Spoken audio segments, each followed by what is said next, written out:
णमेऊण जिणवरिन्दे णरसुरभवनिन्दवन्दिये सिद्धे वोच्छामि भावपाहुडमवशेषे संजदे शिरसा परमात्मको वन्दे करी शुद्ध भाव करता करूं भाव पाहुड़ तणी देश वचन कसा।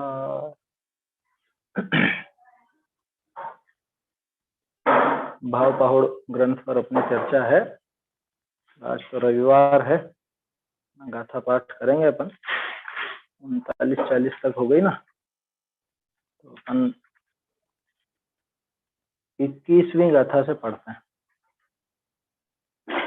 जल थल सिहि पवन अंबर गिरि सरि दरि तरुवणाई सवत्थ वसियोसि चिरंकालम तिहुवन मध्य अणापवसो परवश हुआ यह रह रहा चिरकाल से आकाश थल नल जल तरु अनिल उपवन गहन वन गिरि गुफा में गसियाई पुगलाई भुवनों दरवत्तियाई सवाई पत्तोषितोण तिथिं पुनरुत्तम ताई भुंजंतो उद्गल सभी भक्षण किए उपलब्ध हैं जो लोक बहुबार भक्षण किए पर तृप्ति मिली नारंच भी तिहुवन सलिलम शैलम पीयम तिन्हाय पीड़ियेण तुम्हें तो विण तन्हा छेओ जाओ चिंतेह भव महणम त्रैलोक्य में उपलब्ध जल सब तृषित हो तूने पिया पर प्यास फिर भी ना बुझी अब आत्मचिंतन में लगो गही उज्जियाई मुनिवर कलेवराई तुम्हें अणेयाई ताणम नत्थिपमाणम अनंत भवसाय रे धीर जिस देह में तू रम रहा ऐसी अनंती देह तो मूर्ख अनेकों बार तूने प्राप्त करके छोड़ दी विश्वे अणरत्तक्षय भय सत्थक गहन संकिलेशेणम आहारुस्सासाणम निरोहणा खिज्जये आऊ हिमजलन सलिल गुरुयर पौवय तरुरुहण पड़न भंगे हिम रस विज्ज जोय धारण अणय प्रसंगे हि विविहे हिम तिरे मणुय जम्मे सुरम उवज्जियूण बहुवारम अवमिच्चु महादुःखम शिवम पत्तोषितम मित्त शस्त्र श्वास निरोध एवं रक्त क्षय संक्लेश हर जहर से भय वेदना से आयु क्षय हो मरण अनिल जल से शीत से पर्वत पतन से वृक्ष से पर धन हरण पर गमन से कुमरण अनेक प्रकार हे मित्र इस विधि नर गति में और गति तिर्यंच में बहुविध अनंते दुख भोगे भयंकर अपमृत्यु के 36 तिन्निसया छावट्ठि सहस्रवार मरणानि अंतो मुहूर्त मध्य पत्तोषिणि गोयवासम्मि इस जीवन निगोद में अंतर मुहूर्त काल में 66,336 भव धारण किए विलिंद असीरी 40 में जाने पंचिंद्रिय 24 उद्भवन्तो मुहूर्तस्य विकलत्रयों के 80 एवं 60 और 40 भव 24 भव पंचेन्द्रियों अंतर मुहूर्त क्षुद्र भव रयणतये अलब्धे एवं भमियोऽसि दीह संसारे ये जनवरे हि भणियम् समरणतय समायरः रतन त्रय के बिना होता रहा है यह परिणाम तुम रतन त्रय धारण करो बस यही है जिनवर कथन अप्पा अप्पम मिरओ सम्मा इट्ठी हवे फुडु जीवो जानैतं सन्नाणं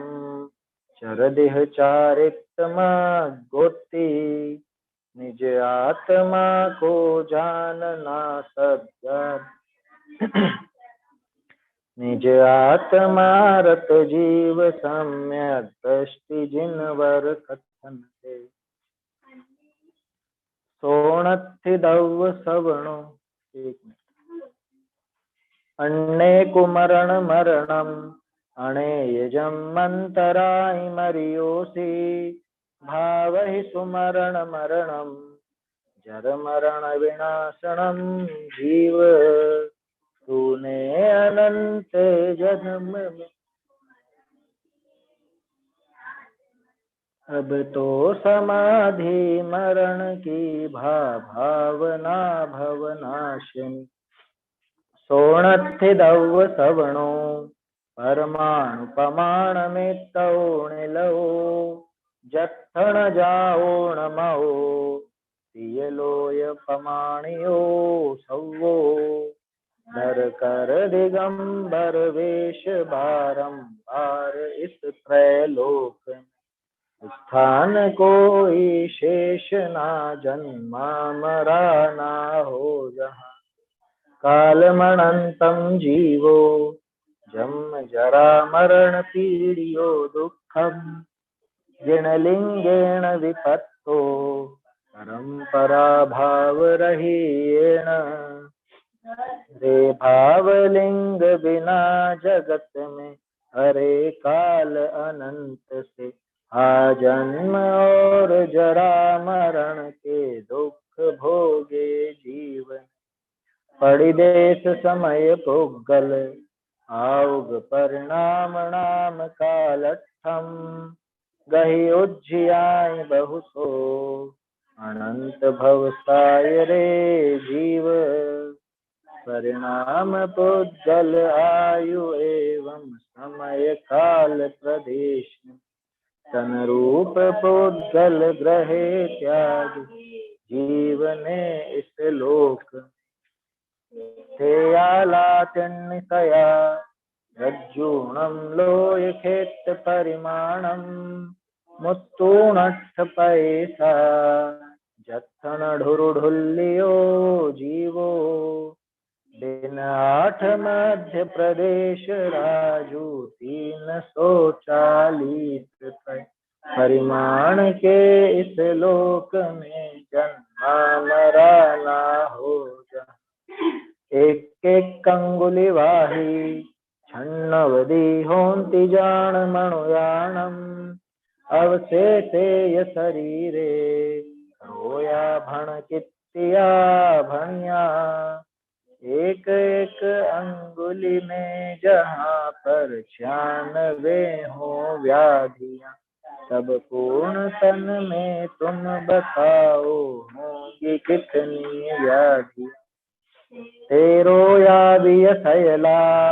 सह्याते परवसेण पुव्व भवे एवं सहसि महाजस किं वा बहुएहि लवेहि पूर्व भव में सहे परवश रोग विविध प्रकार के हर सहोगे बहु भांति अब इस हम क्या कहें पित्तंत मुत्त फेफस कालिजय रुहिर खरिस किमि जाले उयरे वसियो चिरम नवदशमासे हि पत्तेः क्रमिकलितमज्जा मांसमज्जित मलिन महिला उदर 9 मास तक कई बार आत्म तू रहा है आज देय संगठ्य मसणम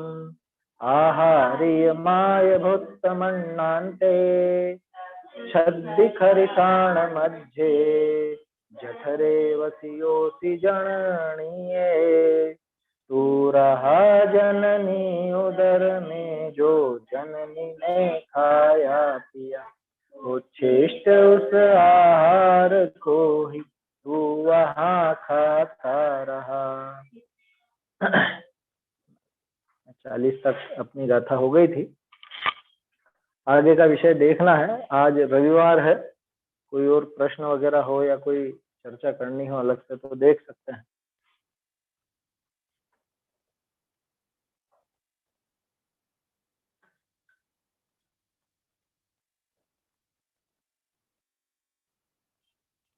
चलिए, कोई प्रश्न नहीं है तो आगे बढ़ते हैं अपन अपना विषय जो चल रहा है।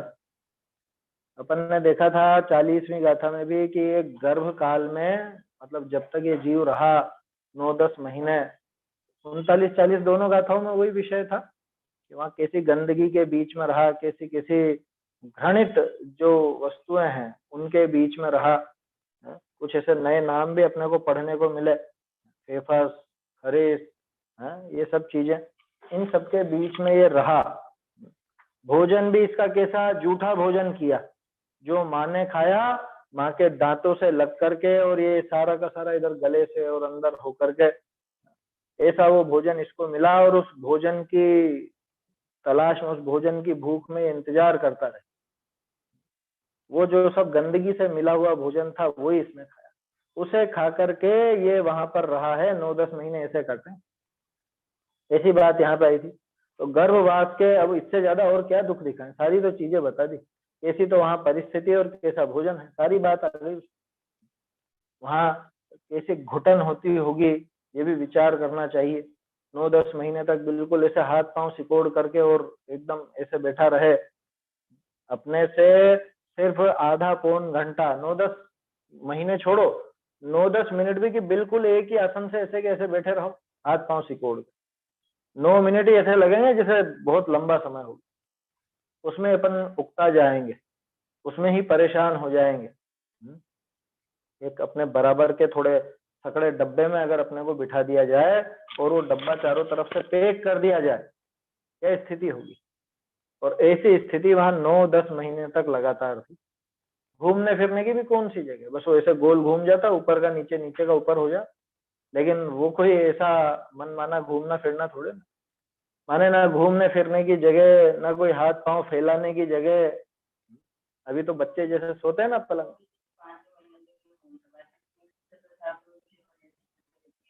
हाँ वो भी बाद के महीनों में तो फिर फिक्स हो जाता, बताते हैं 6-7वें महीने से तो वो हिलेगा ही नहीं, बिल्कुल भी जगह ही नहीं बचेगी वहां पर।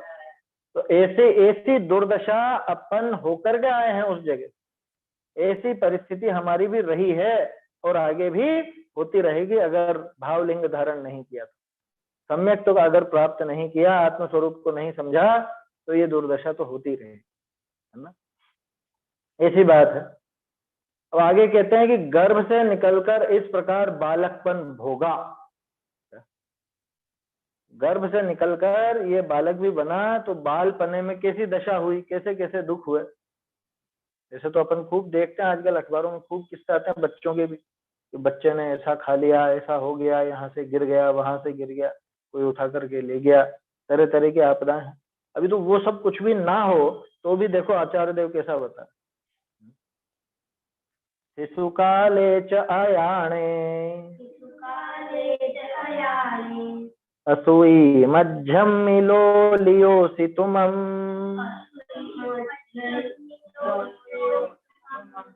असूई असिया बहुसो मुनिवर बालत्तपत्तेन शिशुकाले च अयाणे असूई मज्जम मिलोलियोसि तुमम् असूई असिया बहुसो मुनिवर बालत्पत्तेन शिशु काल में अज्ञान से मल मूत्र में सोता रहा। अब अधिक क्या बोले, अरे मल मूत्र ही खाता रहा। शिशु काले, शिशु काले यानी शिशु काल में, सरल है, आसानी से समझ में आने जैसी बात है। इस शिशु काल में यानी बचपन के समय में च अयाणे अज्ञान दशम, बचपन में तो अज्ञानी होते हैं बेचारे, कहाँ समझ होती है, किधर जाना है किधर नहीं जाना है, किधर घूमना फिरना है, क्या खाना है क्या नहीं खाना है, किधर हाथ लगाना है किधर नहीं लगाना, ये मालूम ही नहीं होता।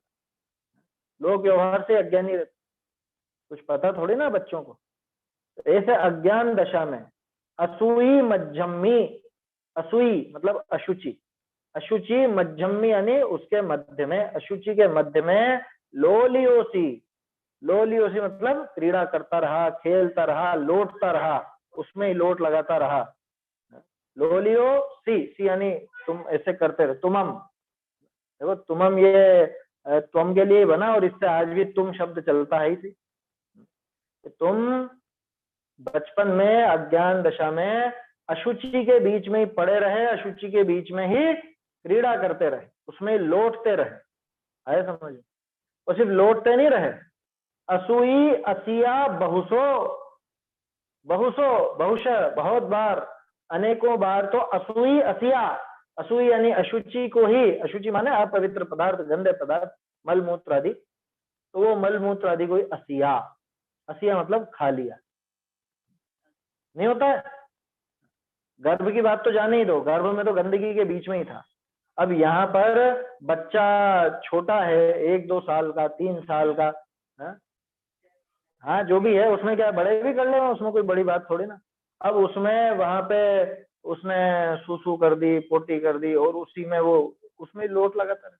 कभी मान लो पतली दस्त लग गई और उसी में ही इधर से उधर वो लोट पोट हो रहा, पूरा गंदगी में भर गया। देखते हैं ना कई बार, और माँ का ध्यान जरा भी इधर उधर हुआ, रसोई में काम करने गई अथवा कुछ और काम करने गई, इतनी देर में तो सब गंदगी में हो क्या गया, हाथ वाथ सब भर लिए, पूरा भंड गया और उसी को ही खा भी। कितनी बार आते हैं किससे सुनने में। अरे छोटे बच्चे रहते हैं 3-4 साल के, 5 साल के, थोड़े बड़े भी हो जाए, बहुत से बच्चों की आदत नहीं रहती, नाक में उंगली करेंगे और फिर ऐसा गंदा काम करते, ऐसे गंदी हरकतें। अब वो समझते ही नहीं है ना उसमें कि ये अपवित्र है, ये गंदा, ये उनको समझ ही नहीं। ऐसी अज्ञान दशा में शेषव काल की दशा थी। गुरुदेव तो बहुत सुनाते थे, आया समझ में ऐसा। अरे वो अलग है, सुंदर जी का किस्सा अलग है। वो तो ऐसा भी सुनाते हैं कि छोटा बच्चा गर्मी के मौसम में, अब वो उसको लग गई, जैसे मान लो बिल्कुल पतली दस्त लग गई है ना, अब वो उसने गंदगी कर दी है ना, मल निकल गया बाहर सब, और पूरा वो गीला गीला पतला। अब गर्मी के मौसम में वो उसको थोड़ी देर बाद वो ठंडा ठंडा लगता है, तो उसी में लोट लगाता है। गुरुदेव सुनाते थे इस तरह। तो ये कोई दूसरों के साथ ही हुआ ऐसा नहीं, अपने साथ भी ऐसी दशाएं कितनी बार बीती हैं। ये दुर्दशा अपनी भी हुई है ऐसी गंदी, जिसको आज अपने को कहने में और सुनने में घिन आती है। अपने को ऐसा लगता है कि अरे कैसी गंदी बात, लेकिन ये सारी दशाएं नहीं हुई है क्या। ये आचार्य देव लिख रहे हैं, असूई असिया, अशुचि को ही तू खा गया, गंदगी को ही खा गया। गुरुदेव तो उस चीज के लिए लेते हैं उदाहरण कि जैसे उसको गंदगी में लौटने में मजा आता है, वो गंदगी को ही खाने में अच्छा समझता है, वो वैसे इसको ये राग भाव को या मोह को पुष्ट करने में मजा आता है। ऐसी तुलना करी, बल्कि यूं कहा उन्होंने तो कि ये उससे भी खतरनाक है। वो जो मल है वो इसका अगले भाव में नुकसान करने वाला नहीं है। किसी बच्चे ने वो गंदगी खा भी ली भूल चूक में, तो अगले भाव में नुकसान नहीं होगा। लेकिन ये जो राग द्वेष मोह का भक्षण ये कर रहा है लगातार, उससे तो इसके भव भवांतर में दुख ही दुख होगा। वो उस मल मूत्र से भी गए बीते हैं, वो मिथ्यात्व राग द्वेष इत्यादि। समझ में आ रहा। तो शिशु काल की ये दशा है। बालपने में ज्ञान न लयो, यहीं से तो निकला। शिशु काले च अयाणे, अयाणे यानी अज्ञान दशा में। वो गाना भी तो है एक ऐसा, लड़कपन खेल में खोया, जवानी नींद भर सोया, बुढ़ापा देख के रोया। क्या फिर आगा, यही कहानी है। हाँ ऐसे ही कुछ है ना, वो ना सजन रे झूठ मत बोलो। हाँ जो भी है, हाँ ये यही किस्सा पुराना है, इस तरह की बात होगी। तो उसमें भी वो तीनों दशाएं ले ली, वो सब अपने पढ़े होंगे कहीं उन कवियों ने, जो बना दिया होगा उस तरह का गाना। लड़कपन खेल, खेल तो छोड़ो, अज्ञान दशा, बालपने में ज्ञान न लयो, यहीं से ली गई है बात। शिशु काले च अयाणे, पता ही नहीं है ना उसको, छोटे बच्चे मिट्टी में हाथ भर लेते हैं, उसको ही खा जाते हैं, पता नहीं क्या क्या उठा के खा जाते हैं। बोलो, उनको समझ ही नहीं है। अब वो माँ बाप को चिंता रहती है, ये मिट्टी खा गया, कंकड़ खा गया, इसके पेट में पथरी हो जाएगी, ऐसा हो जाएगा, वैसा, उसके समझ ही नहीं आता। कभी कुछ खा जाते हैं, कभी कुछ खा जाते हैं, उनको ये पता नहीं है कहाँ पे हाथ लगाना है, कहाँ नहीं लगाना। प्रेस पड़ी हुई है, प्रेस, गरम गरम प्रेस पड़ी है, और आपने प्रेस करके रखी है ना, बटन बंद कर दिया, बच्चे को थोड़ा मालूम है कि इसमें क्या है, और गलती से हाथ लग जाए तो।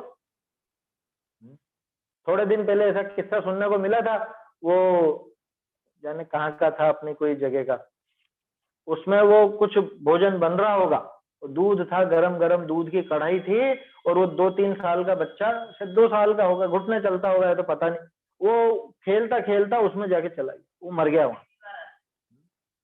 बोलो, तो अज्ञान है ना, अज्ञान में क्या मालूम है उसको कि कहाँ जाना, कहाँ नहीं जाना, क्या खाना, क्या नहीं खाना, किसको छूना, किसको नहीं छूना। ये सारी दशाएं होती हैं अज्ञान दशा। तो ये सारी बातें आ गई इसमें, तो मतलब एकदम घृणित बात तक लिख दी आचार्य देव ने कि ऐसी घृणित दशा भी तेरे साथ हुई। क्या कह रहे हैं, बहुसो अनेक बार हुई है, मुनिवर की है, मुनिवर आज जो तुम मुनि कहलाते हो, ये द्रव्य लिंग तुमने धारण किया है, ये बालत्त पत्तेण, अब इसके 2 तरह से अर्थ निकलते। बालत्त पत्तेण यानी बालत्व, बालपने को प्राप्त करके, बालपने को प्राप्त करके ऐसी अज्ञान दशा तेरी हुई कि अशुचि के बीच में ही खेलता रहा, अशुचि को ही खा गया, गंदे पदार्थों को ही खा गया, मल मूत्र आदि में ही लौटता रहा और उनको ही मुंह में हाथ रख लिया। क्या बालत्व पना पा करके तेरी ऐसी दशा, एक अर्थ तो ये।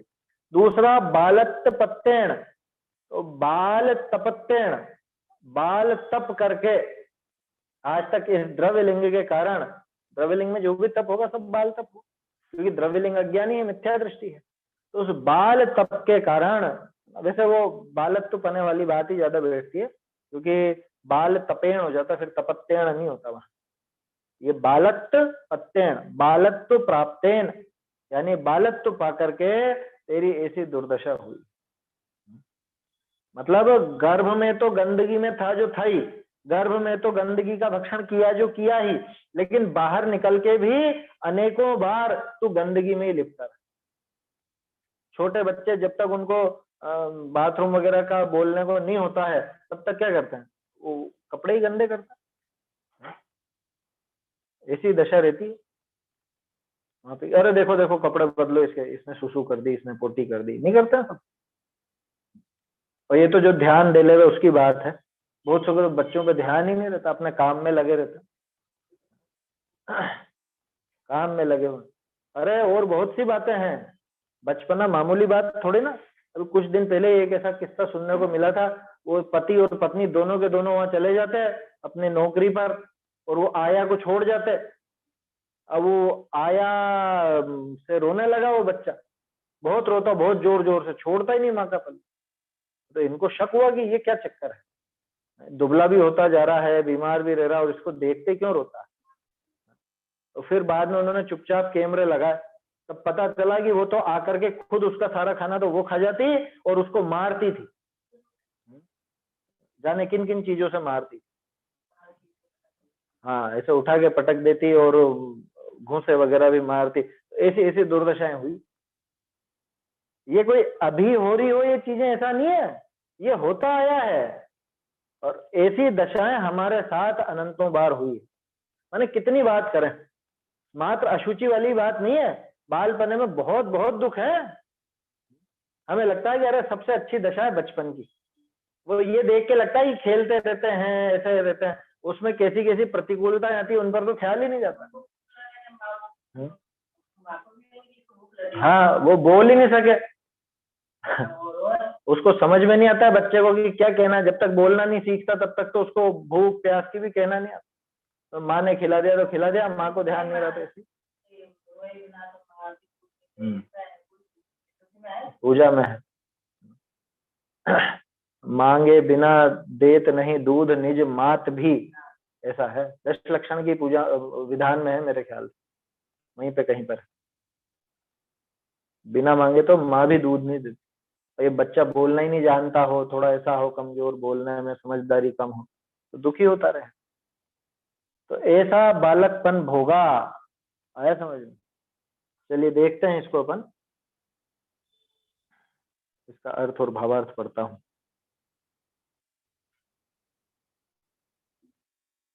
40।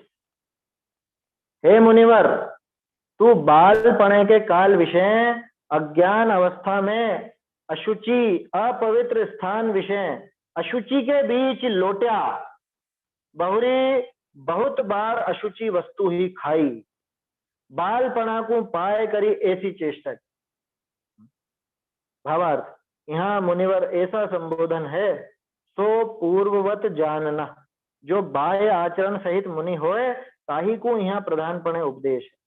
जो बाह्य आचरण किया सो तो बड़ा कार्य किया, परंतु भाव बिना यह निष्फल है, ताते भाव ते सन्मुख रहना, भाव बिना ए अपवित्र स्थान मिले है। आगे कहे हैं कि ये देह ऐसा है, ताको विचारो। ठीक है, अंतर है क्या कुछ? क्या कहा?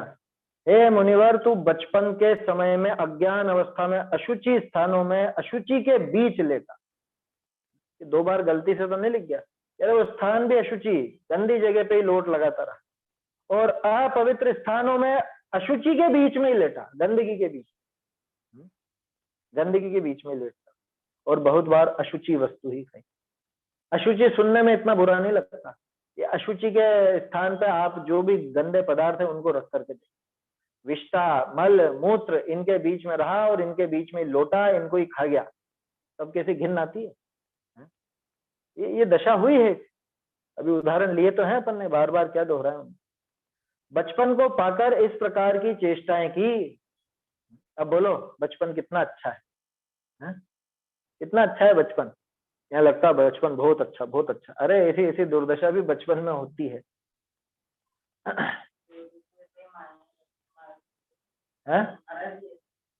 वो चीज तो अलग है ना, वो मारपीट वगैरह वो सब तो अलग चीज है। अभी तो कुछ बाहर में और विपरीतता ना हो तो ऐसी ही विपरीतता हो जाए, माने कोई दूसरा व्यक्ति विपरीत नहीं हो रहा हो तो भी ऐसी विपरीतताएं तो अपने आप ही हैं, और ये सबके साथ है, चाहे राजा का ही बेटा क्यों ना हो।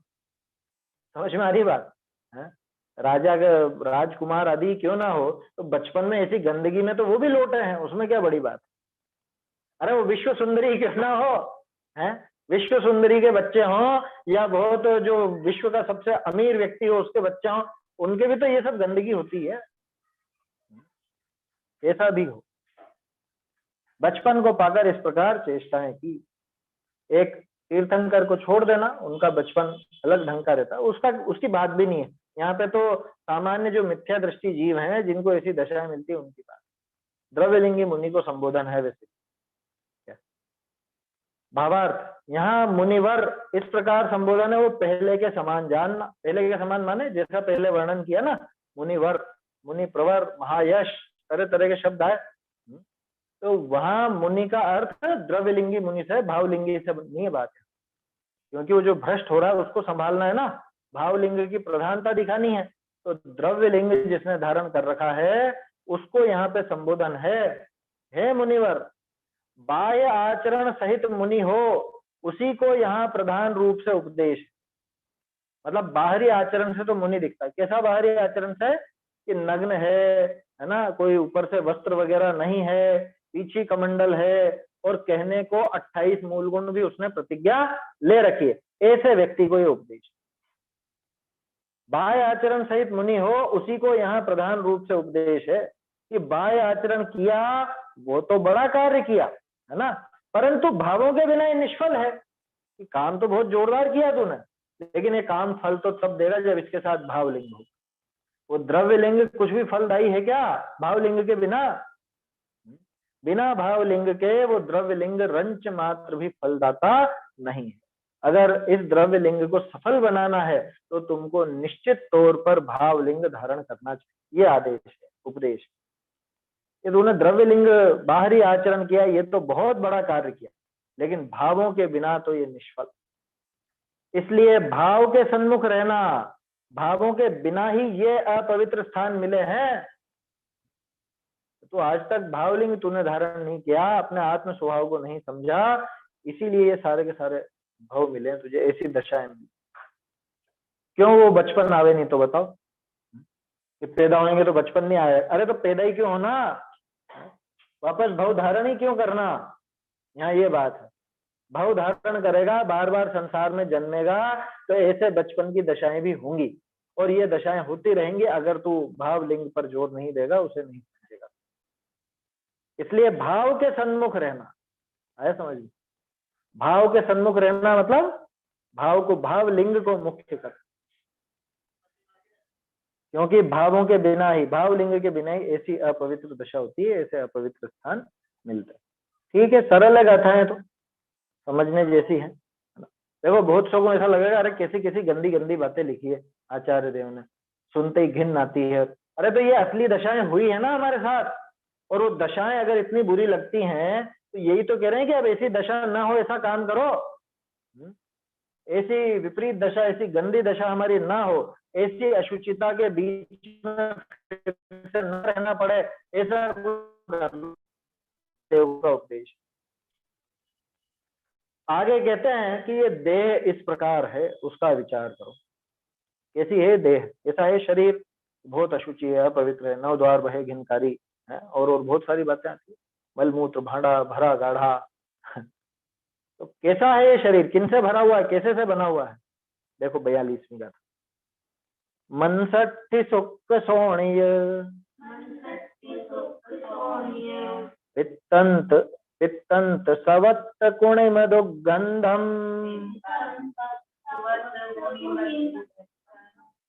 खरिस वसा पूय खिब्भिस भरियम चित्ते हि देहौडम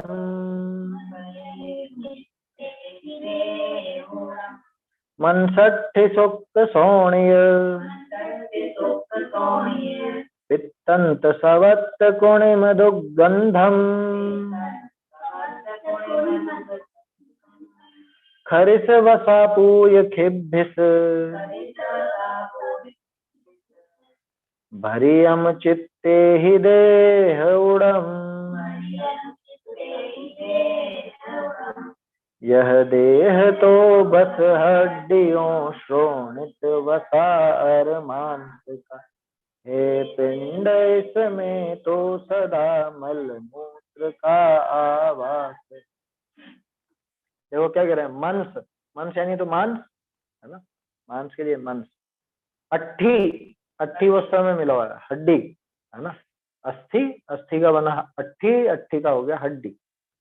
मनसट्ठी शुक्र, शुक्र है ना, वीर आदि जो धातुएं हैं। सोणे, शोणित, शोणित किसको बोलता है?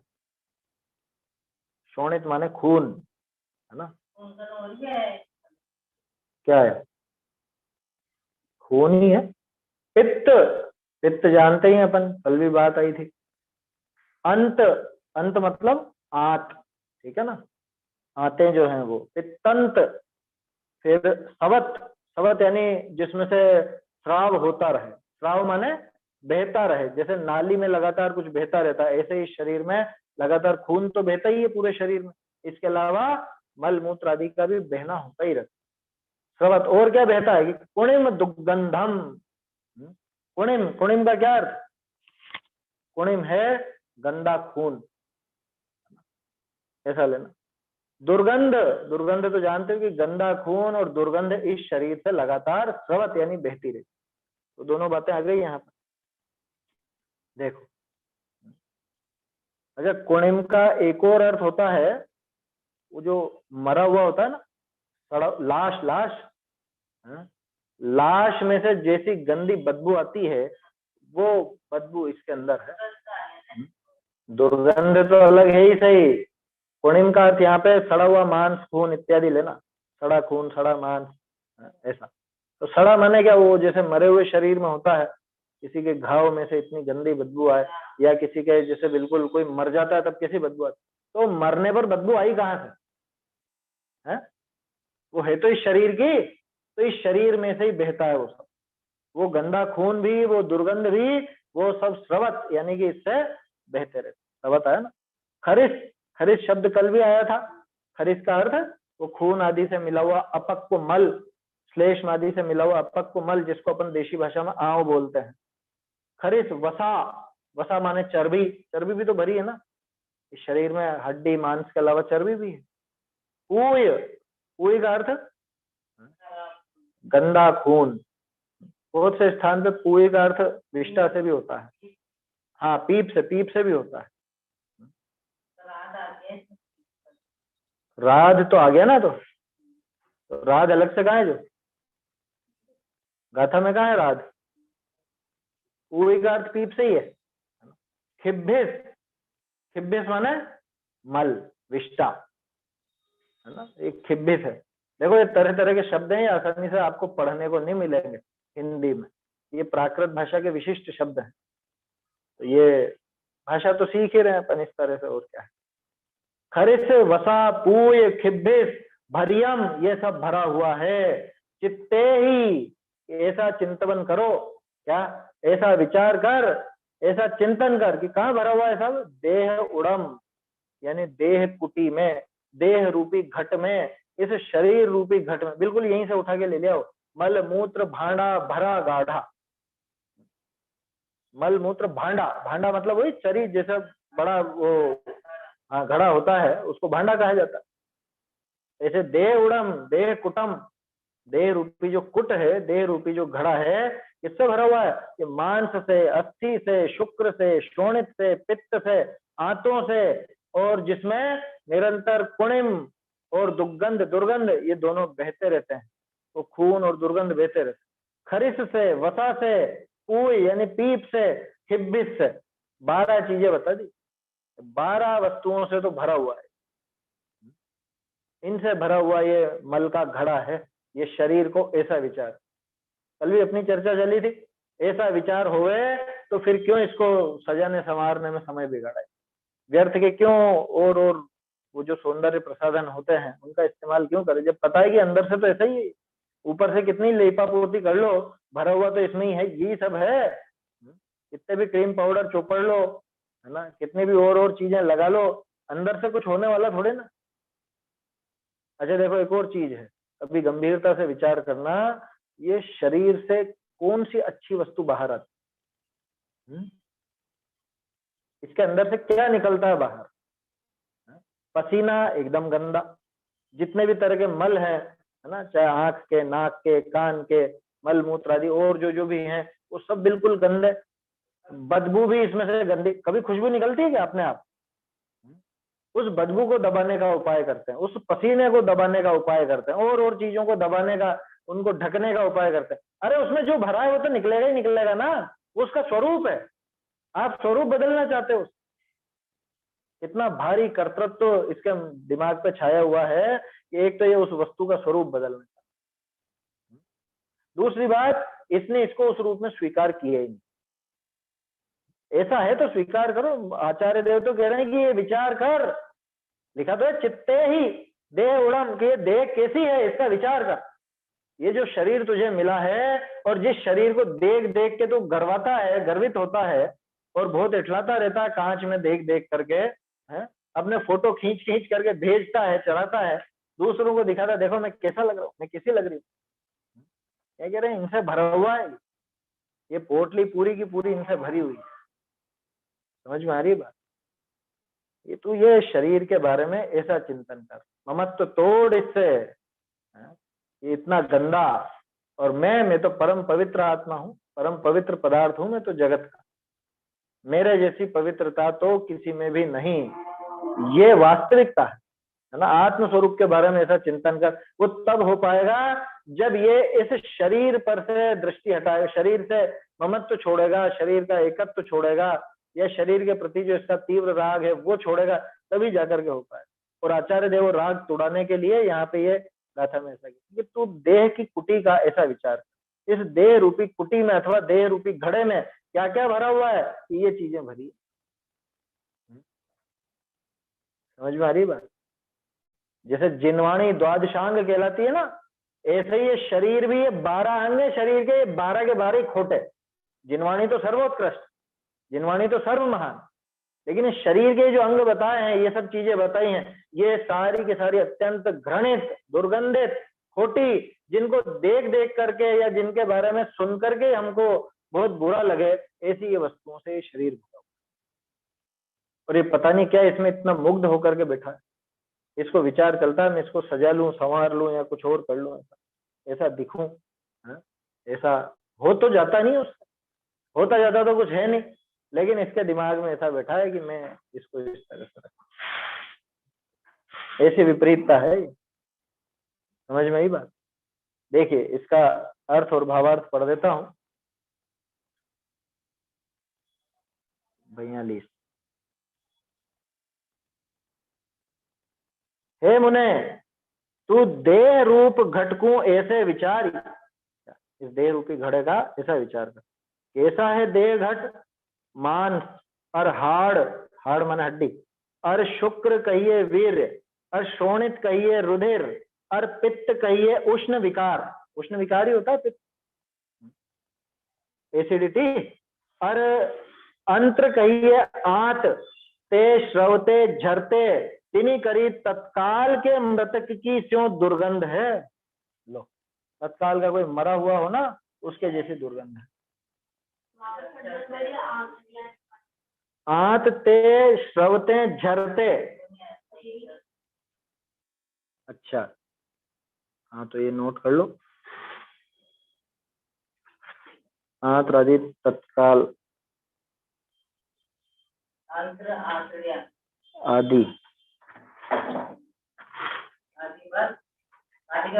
ठहरो ठहरो, हाँ ते श्रवते झरते, तिन करी तत्काल करी, तत्काल मरा वाली बात तो आ गई।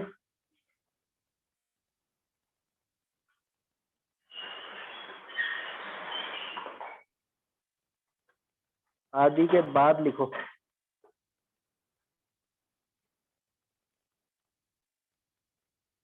श्रवते, ब्रैकेट में झरते, श्रवते झरते, झरते द्वारा तत्काल मृतक की तरह दुर्गंध है ना, ठीक है, तत्काल मृतक की ज्यों दुर्गंध है। बहुरी कैसा है देह है घट, खरिस, खरिस कहिए रुधिर, रुधिर सु मिलिया अपक्व मल, वसा कहिए मेद, जैसे वसा चर्बी को कहते हैं, शायद मेदा भी कहते होंगे। और एक मिनट क्या आ गया ये, मेद और पूती कहिए, डालो ही राधी, इसमें क्या है, हुए है ना ये, बिगड़िया बिगड़िया, ठीक है बिगड़िया है, डालो नहीं है, पूई कहिए बिगड़िया लोही, राधी ए सर्व मिल, ए सर्व मलिन वस्तुनि करी पूर्ण भया है, ऐसा देह रूप घटकों विचार। भावार्थ, ये जीव तो पवित्र है, शुद्ध ज्ञानमयी है, और ए देह है, देह ऐसा है तामे वसना अयोग्य है, ऐसा जनाया है। आगे कहे हैं, जो कुटुंब ते छूटिया सो छूटिया नहीं, भाव छूटे छूटा कहिए, ठीक है, और तो नहीं है ना इनका। देखो क्या कहा है यहाँ पे, कि हे मुनि तू देह रूपी घट को इस प्रकार से विचार। ये सारी बातें आएगी, मांस, हाड़, शुक्र, शोणित, पित्त, आंत इत्यादि स्रवते झरते हुए, है ना, वो खून की बात रह गई इसमें। दुर्गंध, तत्काल मृतक की तरह दुर्गंध है। और खरिस, वसा, वसा का अर्थ मेद लिया, मेद भी बोलते हैं कि इसको, चर्बी को मेद बोलते हैं शायद, चर्बी को मज्जा, मज्जा तो अलग चीज है, मेद इस शायद चर्बी का, हाँ वो अलग है।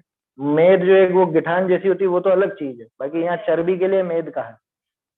वो यानी खराब खून है, से वो पस भी बोलते हैं उसको, मवाद। और राध अलग दे दिया इन्होंने, वो खिब्बिस का नहीं दिया, खिब्बिस यानी तो मल है, विष्टा। इन सब मलिन वस्तुओं से पूरा भरा, इस प्रकार देह रूप घट का विचार करो। अच्छा, इसमें सच्चाई है या नहीं है? या कांच में देख के हम इतने फूले नहीं समाते हैं? विचार तो करो, ये जो दिखाई दे रहा है ये अंदर से कैसा है। कल बात कीजिए ना अपन, ये जो डॉक्टरी सीखते हैं ये लोग, ये चीरा फाड़ी करते हैं, एक चीरा लगते ही अंदर कितना घिनौना दृश्य आता है ना, अंदर से कैसा गंदा होता है। इस प्रकार देह रूप घट का विचार करो। ये जीव तो पवित्र है, परम पवित्र है, शुद्ध ज्ञानमयी है ना, इसमें रंच मात्र भी अशुद्धता त्रिकाल में आती नहीं। भले ही ये इस गंदे देह के साथ रहो लेकिन ये नहीं आती। लेकिन फिर भी एक बात विचारनी है, जो परम पवित्र पदार्थ है उसको अपवित्र के साथ क्यों रखा जाए, क्यों उसको अपवित्र स्थान में स्थान दिया जाए। ये जीव तो पवित्र है, शुद्ध ज्ञान में ही, और दो देह इस प्रकार है, इस प्रकार की गंदी है, इसमें रहना अयोग्य है, इसमें रहना उचित नहीं है। ये अपने को इसमें शर्म लगनी चाहिए कि मैं जब परम पवित्र हूं तो ऐसे गंदे में मैं क्या कर रहा हूं। ये गंदगी से मुझे पार होना, ये गंदगी अब बार बार नहीं, ऐसा यहाँ पे बताया, ऐसा यहाँ ज्ञान। अब आगे बात आएगी कि मुक्त वास्तव में कौन है, वो बात आएगी। अभी तो ये शरीर के संबंध में बात हुई, गर्भवास की बात अपन ने देखी, बाल बने की बात देखी, शरीर की गंदगी की भी बात देखी। तो अगर ये सारी दशाएं नहीं चाहिए तो आचार्य देव का सीधा उपदेश है कि भैया द्रव्य लिंग से कुछ होने जाने वाला नहीं, भाव लिंग को धारण कर अपने आत्म स्वभाव को पहचान, उसमें लीन हो, तभी जाकर के तेरा कुछ काम होने वाला है, तभी जाकर के कल्याण होने वाला। ठीक है, ये गाथा भी हो गई अपनी, समय भी हो गया है, गाथाएं बोल लेते हैं दोनों एक बार। शिशु काले च अयाणे असूई मज्जम मिलोलियोसि तुमम असूई असिया बहुसो मुनिवर बालत्पत्तेन शिशु काल में अज्ञान से मल मूत्र में सोता रहा। अब अधिक क्या बोले, अरे मल मूत्र ही खाता रहा। मनसठि सुख सोणिय पित्तंत भवत् कुणि मधुगंधम खरिसवसापूय खिब्भिस भरियम चित्ते ही देह उड़म। यह देह तो बस हड्डियों श्रोणित वसार मांस का, हे पिंड इसमें तो सदा मल मूत्र का आवास है। चैतन्य का स्मरण प्रतिक्षण ही करो रे, भव के अनंत दुख को क्षण में हरो रे। अक्षय अनंत निज सौख्य निधान पाओ, गाओ अरे नित इसी के गीत गाओ।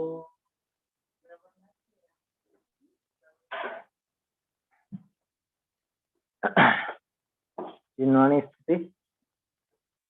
जिनवाणी जान सुजान रे, जिनवाणी जान सुजान रे।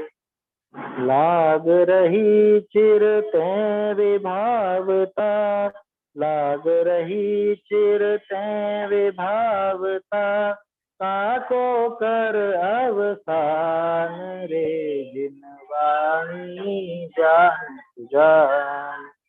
द्रव्य क्षेत्र रुकाल भाव की, द्रव्य क्षेत्र रुकाल भाव की, कथनी को पहचान रे, जाहि पिछाने स्वपर भेद सब, जाहि पिछाने स्वपर भेद सब, जाने परत निदान रे, जिन वाणी जान सुजान। पूरब जिन जानी तिन ही ने, पूरब जिन जानी तिन ही ने, भानी संस्कृति वान रे, अब जाने अरु जानेंगे जे, अब जाने अरु जानेंगे जे, ते पावे शिव थान रे, वाणी जान सुजान रे। कह तुष माश मुनि शिव भूति, कह तुष माश मुनि शिव भूति, पायो केवल ज्ञान रे। यो लखी दौलत सतत करो भवी, यो लखी दौलत सतत करो भवी, जिन वचनामृत पान रे, जिन वाणी जान सुजान रे, जिन वाणी जान